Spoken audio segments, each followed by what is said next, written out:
What Judge just do?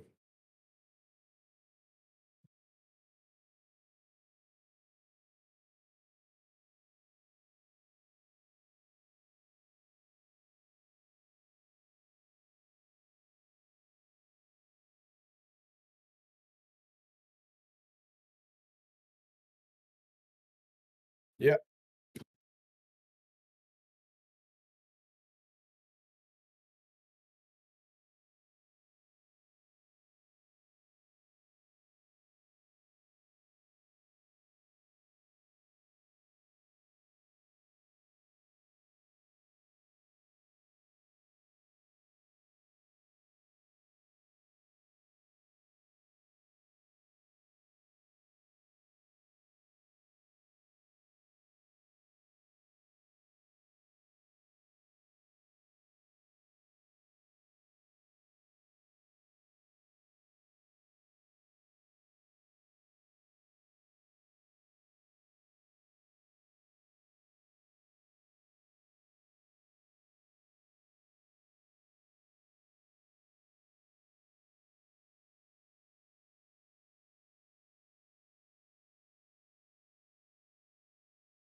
The Phenomenal Fan Podcast, a podcast by the fan for the fan.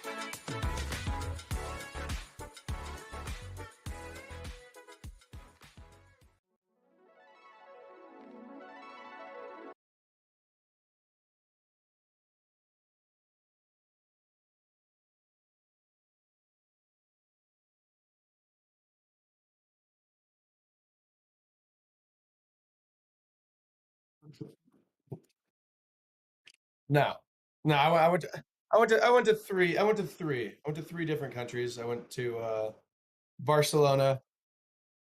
Went to just four. I guess four. I guess I went to Croatia. Okay, so I went to Barcelona first. And just I was there for 3 days. Went to yeah. Went to Florence, Italy, and then up into the Tuscan hills to I don't know what you would call it to where the wedding venue that I was at. And then after the wedding, I sent it out to Split, Croatia, where we ferried out to an island called Var, I believe. It's spelled HVAR, but I heard the locals calling it Var, where they use Monopoly money called Kuna. And it was really fun, though. I had no idea Croatia was so beautiful. I was kind of imagined it being um, just kind of like a European slum in a weird way. I don't know why. Maybe that's just in my head. That's all what I always imagined, but it was beautiful. So it was a hell of a trip, and definitely a trip of a lifetime. So excited to be back. It was weird. It was really weird not being able to have sports for like 12 days. Like I watched one of the Avs games, but it started at 2 o'clock in the morning, and that was because we were out partying at like a club, and then got back into turn turn turned it on and had it on the phone on some weird stream. It's weird. I can't believe it's kind of weird that like all of our sports just happen in the middle of the night for them. So, but it was yeah. It-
I lost your sound. I don't know if it's me or let's see. Let me disconnect on the Bluetooth and see if you can show up. There.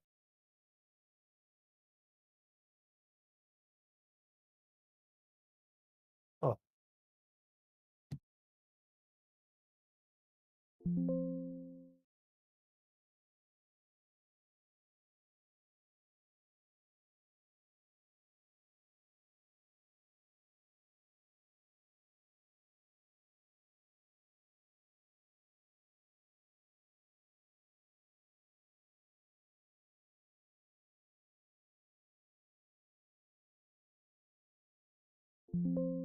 Testing 1, 2. Okay, wait, can you hear me?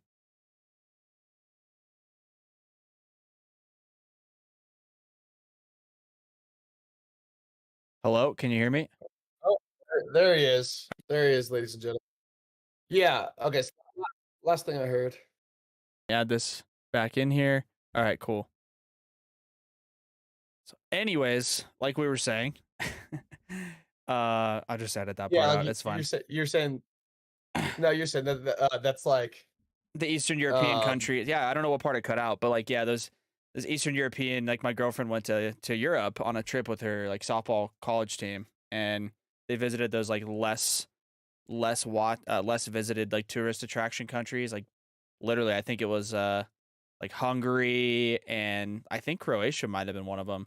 They play a little bit of softball too, but like they visited them, and she was like, they were just fucking beautiful. Like, they were just beautiful yeah. countries. And it's like, you just never would know that, because all you hear about is like Spain and France and Italy and like those kind of more Western European countries. But no, it's looked like a fun trip.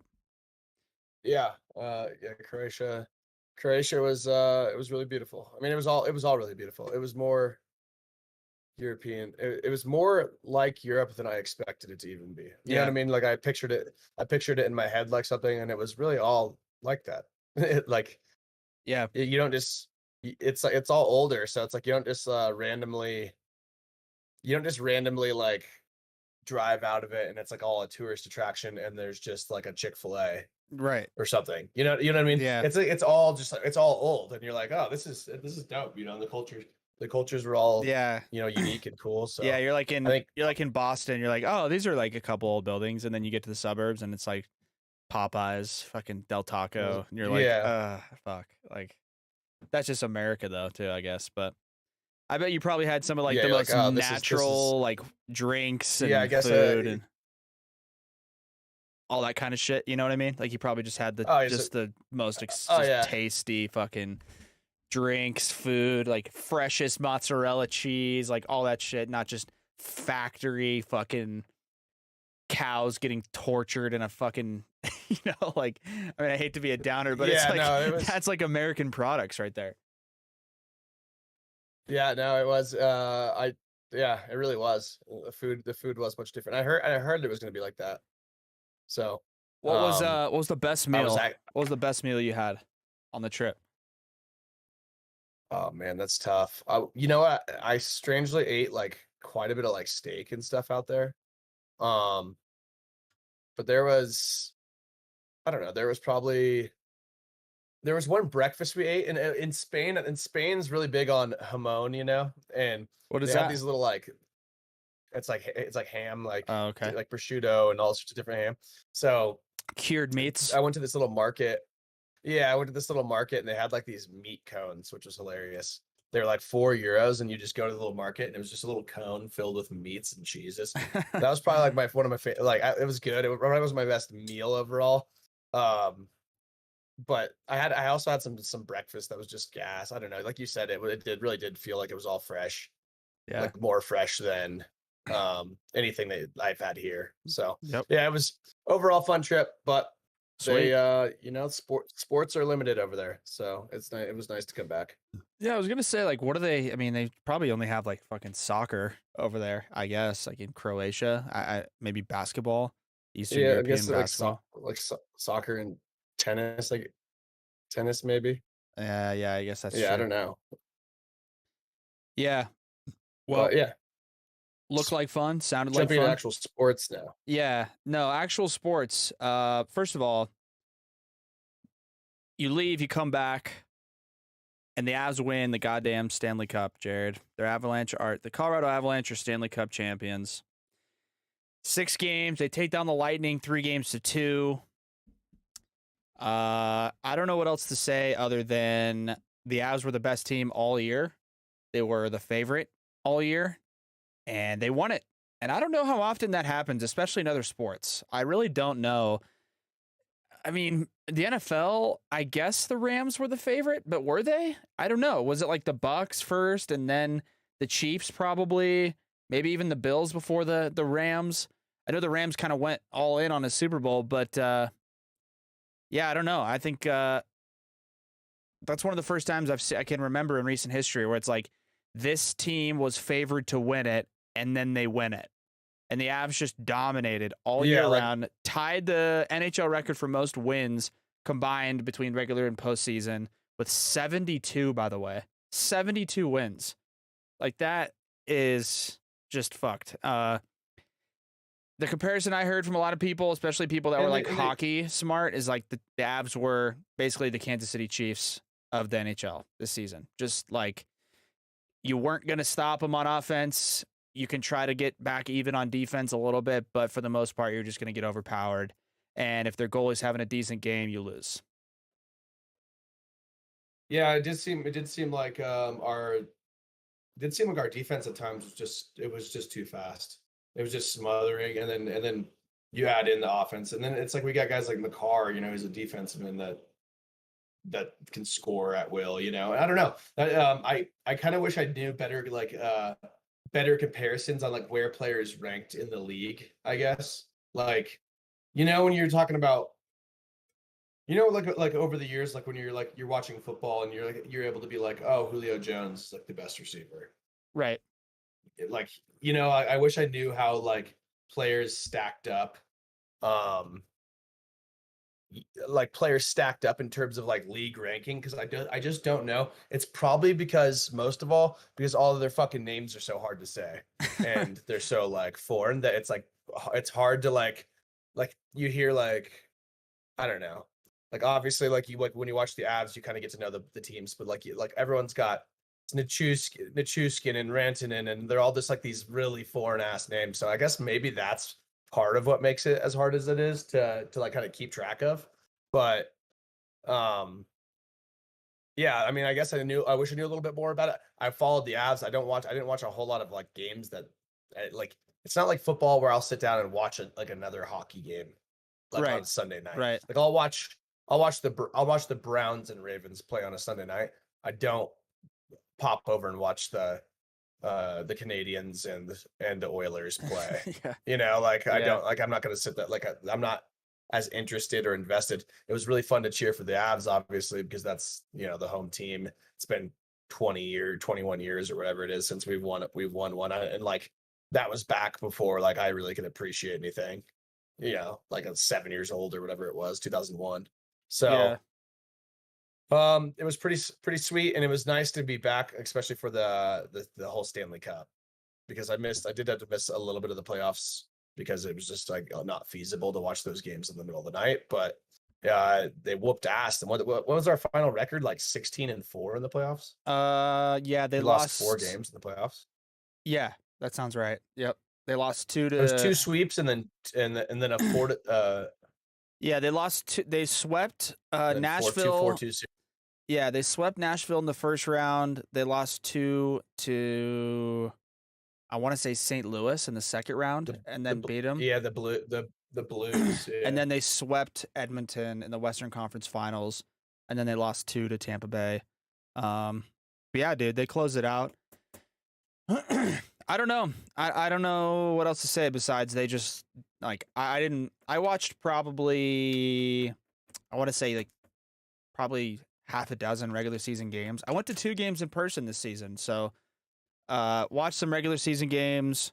But once the playoffs started, I was pretty in tune with it. I watched, I mean, it's also like not that many games in the postseason. They only played 20 games in the postseason. Like, considering they have to play 4 full series, you'd think it'd be at least like 25 or 30 games, but they only played 20 games. It's pretty impressive. They, yeah, like you said, they're 16-4 in the playoffs. I think that also either tied a record or was only one game off the record for fewest losses in a Stanley Cup championship playoffs run.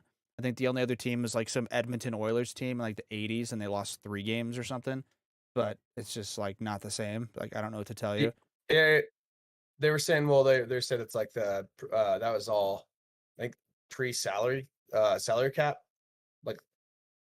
Like I think they were saying that because I heard them talk about how the Lightning were the first team to like go to 3 championships in a row since the salary cap era. Right. It's like if you go back and look at like the NHL like Stanley Cup winners, I'm not sure. I think it was Montreal that just the Canadians that just dominated. There was and then maybe the Islanders potentially like in like the 80s they won like 8 of like 10 years, those 2 teams. Let me see. So 1980 Stanley Cup winners. 1980s. yeah, plural. it was the Islanders and the Canadians. They won like every championship. Islanders in 80, like, Islanders in 81, 82, 83, Oilers in 84, Oilers in 85, Canadians 86, Oilers 87, Oilers 88, Calgary 89. Like that's just yeah, so it was really 3 teams. it was just a over three-headed like monster. a 15-year span. Yeah. It was the Montreal Canadiens, the New York Islanders, and the Edmonton Oilers. They won 5 in a 6 5 in a 6-year span. The Canadians won 1, 2, 3, 4 in like I think maybe that might be 4 in a row. Yeah, they did. They won 4 in a row. Then the Islanders came back and won 4 in a row themselves. So that was 8 years. You only had 2 champions. It's pretty wild. Yeah, that is a lot. Yeah. Well, guess what, Jared? The Avalanche are champions again. The last one they had was, like you said, 01, and then 96 before that. But yeah, 4-2. I was looking at these last Stanley Cups earlier today too. Here's a trivia for you, Jared.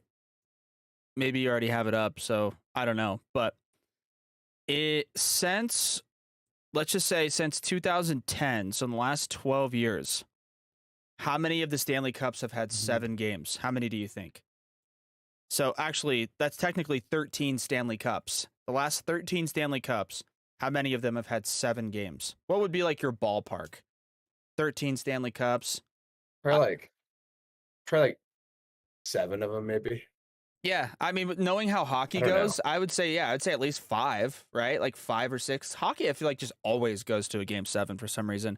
There's only been 2 game 7s in the last 13 years, 2011 and 2019, and then the rest of them were either 4-2 or 4-1, which is pretty crazy. So, if I'm being picky, I'd have liked the Avalanche to win it in Denver. It would have been cool to see that. I was at the Avalanche watch party on Friday night when they were at home for Game 5, and that would have been super cool to watch them, win, and then the city just burn to the ground. But also, I mean, if you're rooting for your team to win, it doesn't really matter how many games they do it in. That's just me, though. That's me personally. Yeah, I know. I was kind of bummed as well. Because I tried to go to the Avs watch party, and it was at capacity. Yes. I waited for like 45 minutes, and they actually, and I was right. And it's really funny. It got shut down. They didn't even. I know. I was with our mutual buddy when he told me that. I was like, that sucks really bad. But that was pure chaos too, and luckily, yeah. Sounds like Jared missed the fucking purge. Dude, we were at that watch party. I think you were on the opposite side, Jared, but people were trying to like break it was like a gated party. The gate. I was right. I was at the gate. I was at that gate, and I was right there with the kids rocking it. And it was a bunch of fucking it's a bunch of young, like, Just idiots. dumbass, like, college kids that were, like, that just, like, they just haven't calmed down, I guess, in their life at all. Like, there was one kid that was, like, his dad was probably a lawyer, he probably drove a Mercedes Benz in high school, that was yelling, "Fuck 12," like, because they couldn't get in, but, like, they were rocking the gates, and then I finally, like, kinda, like, crept up, it was, like, it was kinda cooler, and then I got out there, and I'm wearing a hockey jersey, and it heated up, and I was just sweating, but, like, I walked up to the gate and just talked to one of the cops, I was like, what are the odds that we actually like, anybody's, Get like, in here. actually gets in? Like, yeah, and the cop was like, "None, like, we're not letting anyone else in." I was 0. like, "Well, then why am I in, like, a crowd of people that, like, is very adamant on believing that, They're like, they're getting still in. gonna get in." Yeah. Yeah, No, because we were, because of those idiots trying to knock down the fence and shaking the fence and trying to breach the gate, as like they said in the article, the host Tivoli it. campus decided Yeah. not to host. Yeah, Yeah, and my buddy and I were in this watch because party. Dude, this is just maybe that's something we don't have to get into too much, but that's just like it just epitomizes, I think, like this slightly younger generation where it's like it doesn't really seem like they like being told no about anything. Like they just don't accept the word no. And what was even crazier is that we were in the watch party, we were hanging out. Dude, all they had in there, not to make like I'm not trying to make you or anybody else feel any better. It was cool. It was a cool environment to an extent, but it was a location and a venue that was not designed to host that many people. So the lines for the bathrooms were atrocious. The lines for drinks were atrocious. The lines for food were atrocious. But all it was in there was just like you could get some beers, you could get some food from the food trucks, and watch the Avalanche game on a big screen TV, on like a Jumbotron sized TV. And these kids were breaking these gates down and running in like it was the fucking purge, dude. Like they needed to get in for a chance to win $1 million or something. Like I just could not understand what this desire was. These kids were like barbaric, dude, trying to just literally breaking it down, knocking cops over and stuff. I mean, if you guys haven't seen the video, go check it out. Look up just Avalanche Watch Party, I'm sure on Twitter, and you'll find the videos. Like, dude, it was scary. Like it was not like safe at one point, you know? So, I mean, whatever. Avalanche won the cup, but hopefully it's not like that, for the parade or I don't know, whatever else it would be. yeah, it was pretty insane. It was pretty insane overall, but I don't know. I mean, it was downtown. All of downtown was crazy anyway, because there's obviously they had what's going on at McGregor Square, but the bars were ridiculously like it was fun. It was a fun environment, but like there was no chance after I was out on Friday, like watching the game and being in those crowds, that like I was gonna do that on a Sunday night. Yeah, no way. I mean, I think the real question is, Jared, who has more of a caveman barbaric mindset? And the comparison would be those kids who broke the gate down, or just a good transition to Kyrie Irving. Which guy, which sector right there is more barbaric in their mindset? Kyrie Irving or those kids trying to break the gate down? Because Kyrie is staying, this is our transition to deciding he wants to stay in Brooklyn to play for the Nets next year. That was the big sort of sporting news of the day. NBA free agency is coming up. Quickly going through the list, Jared, by the way, I didn't realize that free agency was like starts just so quickly after. But we've got some notable free agents that are going to be potentially just available on the market. I don't follow the NBA as much as you do, but I know all these names, obviously, with guys like Bradley Beal, Zach LaVine, James Harden potentially with the player option. Kyrie decided to stay. Jalen Brunson, Colin Sexton.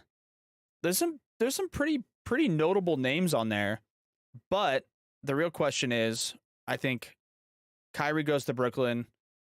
He's gonna stay. But one thing that turns me off about the NBA with this whole situation is like, okay, well, Kyrie's leaving. No, he's staying. No, Kevin Durant's leaving. No, he's staying.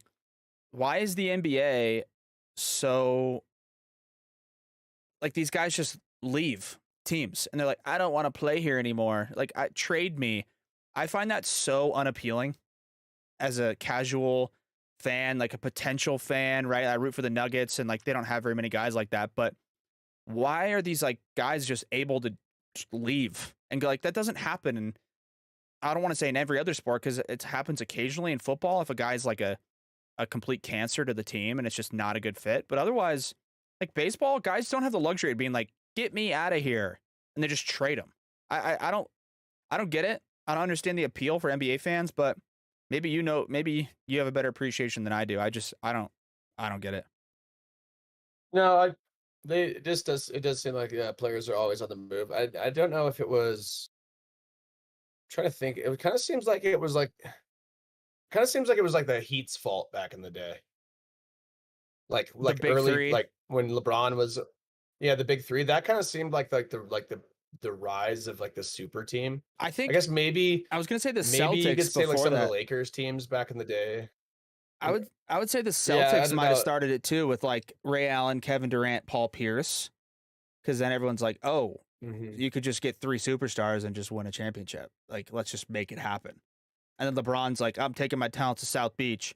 Dwayne Wade, Chris Bosh, and then now look at every other team. I know you need 2 really solid players to win an NBA championship, but then it's like Kyrie to the Lakers for Russell Westbrook, rumors, and like all this. I'm like, why? What is going on?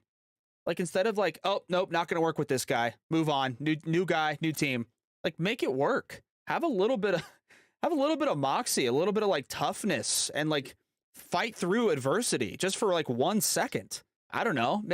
Maybe that's just me, but like, dude, if it was NBA was like the MLB, Yeah, like Mike Trout would just be like, dude, get me out of here.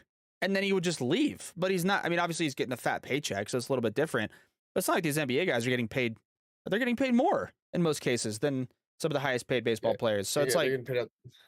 Well, and they sign such short contracts. It's like 4 or 5 years that they can like sign 2 of those monster contracts in their career, like what Steph has done. Like, and they're all guaranteed like so much money. Um, like you're yeah, it's seeing all guys like like fully guaranteed. DeAndre Ayton's gonna get the bag. Miles Bridges will get a ton of money. Kyrie's obviously just gonna continue to just rake in close to $40 million a year. James Harden. Zach Levine's going to get absolutely paid again. Bradley Beal is I think he's going to opt out and then of his Resign. like his re-signing, and then he's supposed to get like another like $250 million contract. What do they call them? Like the super max contracts, like the super max contracts. Yeah, like what even is that? Like, how do you even call it? It's ridiculous, dude. Super max. Yeah, I want a super max contract. It sounds like something I would say like when I was a kid. I'm gonna go to the league. I'm gonna get a super max contract. I want a super max burrito. Like, no, it's not. It's like, it's just like, doesn't seem like real world, you know? I don't know. Maybe that's just me, but it'll be pretty interesting to see. Like, I get kind of excited for guys like Anthony Simmons, like for the Blazers, who's kind of he hasn't gotten like his first like ever bag. So it's kind of cool to see them like they sign a fat contract that like that's what they worked like their whole lives to get to that point for. So like I do like seeing that like those guys, but then you get to that like it's just like the ego in the NBA just gets to a certain point where these guys just turn into such they just turn into such crybabies, and they have so many opinions, and they like to voice them all. So it's like yeah, and even like we've talked about before on the show, like Ben Simmons or like Harden, you know, like it's just like middle of the year, and Harden's like, I don't like Brooklyn anymore. Ben Simmons is like, I'm not gonna play for the 76ers, and then they just trade both of them each. It's just weird. I don't like it, but it is what it is, man. Kyrie is apparently going back to Brooklyn. I don't know what that's gonna mean for the rest of the league. NBA free agency should be pretty fun. Maybe players will bounce around. The NBA draft went by. It was pretty uneventful. The projected top guys went in the top picks. So, Avs are champions. Kyrie's back to the Brooklyn Nets as of right now. Who knows? Tomorrow, Kyrie could wake up in a different mood and decide he wants to play fucking cricket professionally, because he strikes me as one of those guys that's just or he wants to be a rapper, or he wants to be I don't know. Like it's just so that guy's personality is just so like he's just kind of got volatile and unpredictable.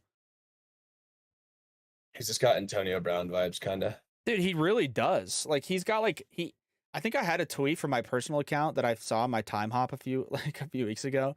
And it was like another Kyrie tweet. It was from like 4 or 5 years ago when he was like leaving the Cavs or something. And he was like, oh, it was because it was like 4 or 5 years ago.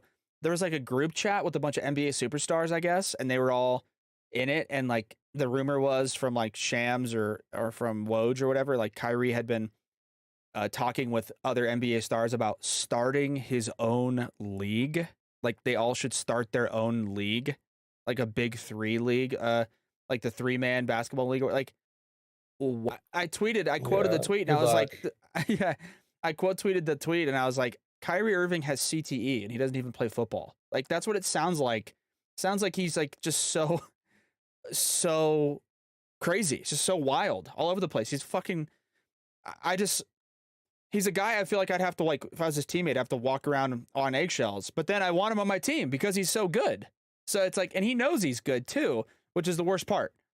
I just, I don't know, man. I don't love that kind of character. I think he's just kind of unappealing to a lot of people. I think, and that's why he's not great for the league, in my opinion. But you got to respect the Warriors for having a bunch of dudes and building it and whatever. But hopefully the league can start getting more competitive for the rest of the field, because otherwise it seems like it's just going to be whatever super team versus the Warriors until Clay or Draymond or Steph leaves, at least. Yeah, no, I agree. It's the NBA. We've done our fair share of bitching. We've done our fair share of bitching about the NBA. Yeah, we have. Yeah.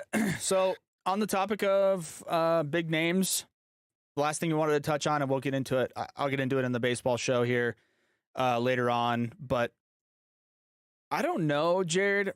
This has been some speculation by people with the injuries that have gone on in baseball this season. Okay. Notable MLB injuries this year. We talked about it before we got on, but it's been an entertaining year for baseball, but less entertaining because I feel like a guy like Aaron Judge is almost carrying the league because the rest of the league is just either hurt or the really good players are on shitty teams. Scherzer's been hurt. Jacob deGrom hasn't pitched yet. Tatis hasn't played. Machado got hurt for the Padres. Mookie Betts broke one of his ribs. Bryce Harper broke a finger. Chris Sale hasn't pitched. I mean, it's like you list all those guys off. Jack Flaherty. Yeah, Jack Flaherty got hurt again. I think Acuna's been kind of hurt again. Yeah, Acuna's been off and on the injured list. I know he's coming back from an injury, but the speculation or the thing that people have been mentioning is like, do you think last year, 2021, the players were all kind of riding off of the adrenaline of like a full season again, like the first full season? Plus, a lot of them played half the year without like the fans, so it was still kind of COVID vibes. Guys were getting babied, going on the COVID IL too. Like it was a little bit like all out, fans in attendance. COVID's not really a thing very much anymore, and guys are like playing harder and whatever. But it's like, you think that's having an impact on like the guys like not playing? I don't know, or getting hurt? If that makes sense. Hold on, I lost you. My mic? Let me see. And guys are like playing harder and whatever. I can hear Jared. Let me see.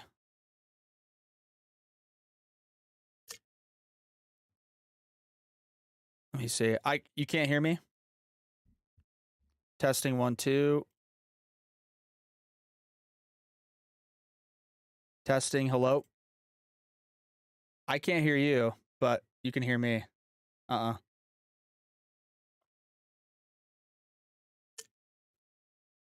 I can't hear you. Wait, hold on.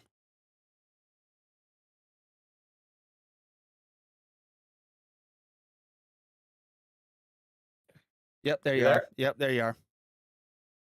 Anyways, Lost a little bit of. it's all right. Well, we can cut it out. But I was just saying, big name players, first full season coming back, first full season with fans and everybody, all the shit happening. People are speculating like last year they wrote off the adrenaline of the first full season. Still wasn't technically like a 100% season without the fans in some parts of the season. COVID IL is what it is. Braves got hot. They won the World Series. This year, it's like everyone's full strength. They got the full break. COVID's not really a thing anymore. Is that affecting the players this year?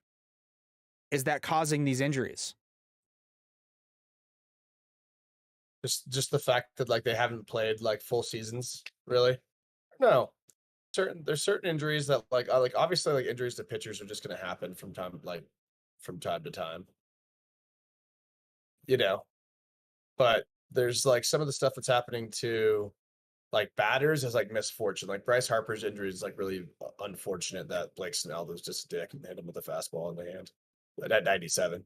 Yeah, that pissed me off, by the way. Like, I'm a Padres fan, but I don't like Blake Snell, and that shit pissed me off, dude. I'm like, if you're gonna throw 97, I'm sorry, but like, you have a responsibility, you have an obligation to just not hit guys up and in. You just have you have to. I know it wasn't on purpose, but it's like, dude, you have to. You're putting guys in danger if you're not commanding that type of pitch. 97 up and in. In hindsight, yes, Bryce Harper probably could have turned, right? Put the back to it, put the helmet to it, if anything. I know you don't want to get drilled in the head, and it is unfortunate. But dude, I don't know. It's just weird. It's weird to see again, like Mookie Betts, his wasn't a hitting thing. Rib. Recent thing, he just like fouled it off his shin. You know, like weird, just weird. There's like weird shit going on. Yeah, it's some of the shit's is unfortunate, but it doesn't really feel like there's a lot of stars that are just out, which is not great for the game. But like, you got guys like Paul Goldschmidt going off, and like that, like you have. It's kind of weird that you see certain teams that stay so healthy.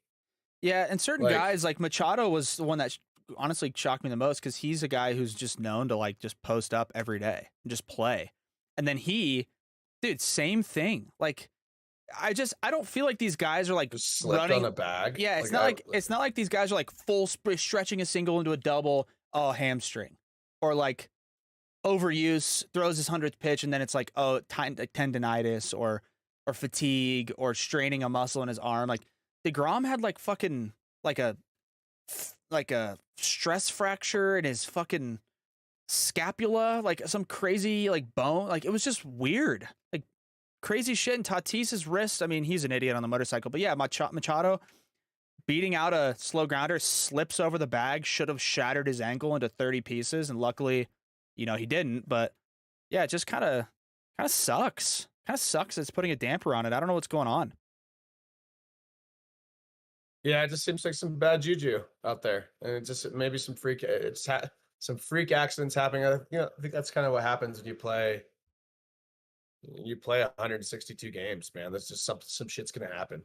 Yeah, you're gonna get a twisted ankle or a collision or whatever it is, a hit by a pitch that's gonna fuck you up. It's just like, why does it happen? It doesn't happen to certain guys, which is so weird. Like Aaron, I mean, again, it's gotta just be. We love Aaron Judge, but it's just like Aaron Judge is not even like hasn't had any problems at all. Pete Alonso, like you said, Goldschmidt, Arenado, like these guys just kind of stay on the field. I don't know if it's like you said, maybe it's a luck thing.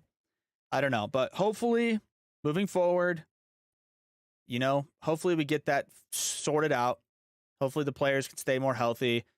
Hopefully by the end of July and August, a lot of these guys can come back and be healthy. I mean, dude, it's more fun when you got Jacob deGrom pitching and Max Scherzer pitching, Manny Machado playing and Bryce Harper playing. It's also more fun, by the way, when you have good players that are superstars running for a postseason opportunity and you don't have Mike Trout and Shohei Ohtani on the same team that's fucking 7 games under 500, but that's a different story. But I don't know. It is what it is. We can't do much about it. We can sit here and complain. We can bitch about it, but at the end of the day, we just want guys to stay healthy. Of course, right? That's all we want. We want guys to stay healthy, stay on the field. One of my least favorite, yeah, I think one of my least favorite parts, that's the last thing to say about the injuries, is like not being able to see like what type of seasons these guys can produce if they were to play a full season. Like 100%. it's Machado was, damn, was he leading the National League in batting average? He was up there at the top. He was up there at the top. I mean, So it's yeah, it just sucks. you don't really get to see like the legendary like career seasons if these guys aren't playing. So it's frustrating, especially with guys like Ronald Acuna. That like Acuna was like a potential 40-40 guy, or he wanted to go. He always talking about going 50-50 or whatever. And it's like you see him get injured, and like it kind of like what happened with Mike Trout. Like when Mike Trout started getting hurt, like running the bases, they were like, "Fuck that! Like stop stealing bases." Yeah, Like, that's why I feel like Mike Trout's like still fast enough to swipe a bag, but their managers like the front office had to be like literally like tell them we spend too much money on this guy for him to just be swiping bags. Like we want him to hit home runs and like take it easy. What do they say? Moneyball. What does he say to the guys when he's reshaping their approach? He goes, "We pay you to get on first, not to get thrown out at second." And like they probably told a lot of guys that. Like probably Tatis too. They told Tatis like, "Dude, we pay you to hit bombs and be electric at the plate and play shortstop, not to try to beat out ground balls or swing and miss at a curveball so hard that you fucking dislocate your shoulder." Like just dial it back. And that is why I think Manny and those other guys did play for so, like, knock on wood again, but have stayed pretty healthy because they know when to turn it on and when to turn it off. But freak stuff happens. It is what it is. We can't control it. We just want everybody to stay healthy. So end of the day, that's all we can do. We appreciate you guys tuning in to episode 30 of the Phenomenal Fan Podcast. It's been a pleasure. Jared, good to have you back on the show. We'll probably rip another one of these next week when NBA free agency rattles through. We're also going to be into July next week, Jared, which just means another month closer to football. Almost. Yeah, we are in that bit of a dead zone where it's just baseball right now. So it's not like the worst thing, but it is if you don't follow baseball. Correct. If you're not like a big baseball fan, this is a tough time of the year for you. It is. You're just in the dog days of summer. It is like coming up, and you're just gonna have to wear it out, and like and then soon enough, summer's over. Summer starts to get over, and you kind of get that first crisp breeze in like late August or like early September. Yeah. You just feel football coming around the corner. And everything's gravy. The other thing too, Jared, that should be going on this summer, but it's not because they decided to put it in the Middle East.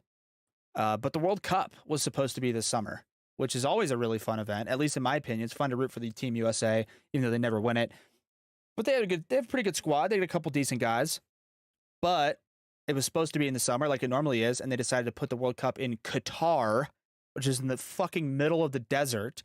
And they said, well, we can't play these games in July because it's 113 at nighttime, so you have to play it in the fall. So we're going to get the World Cup this year, but kind of sucks that it's not this summer too, because that would be a good little get by type thing, like, oh, flip on fucking Team USA. Breakup, yeah. Like watch the best players in soccer in the world.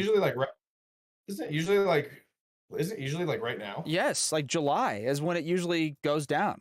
I think, dude, it's funny. Well, it's funny because I remember, I know Country Jam, obviously, and that just happened last weekend. And I remember one of my first years going to Country Jam, we went to like a Buffalo Wild Wings in town to watch the World Cup. It's pretty fun. Yeah, well, it is like right now. So yeah, it's a good little like filler hangover thing, but is what it is. So otherwise, thank you guys for tuning in to episode 30 of the Phenomenal Fan Podcast. Check us out on social media. We're posting like crazy. We're getting fired up. We love you guys. Thanks for tuning in. We'll catch you guys on the next episode. And Jared's off to play a little bit of softball and just drop dick on some some fucking chumps. Absolutely. That's some old dude. Yeah. Yeah. Absolutely. Yeah. Hard liner up the middle off some 52-year-old guy. So, anyways, Yeah. yeah, Exactly. off his shin. All right. Thanks for tuning in, guys. We'll catch you guys next time. Thanks for listening to the Phenomenal Fan Podcast. Want more? Follow us on social media and subscribe to Patreon for exclusive content.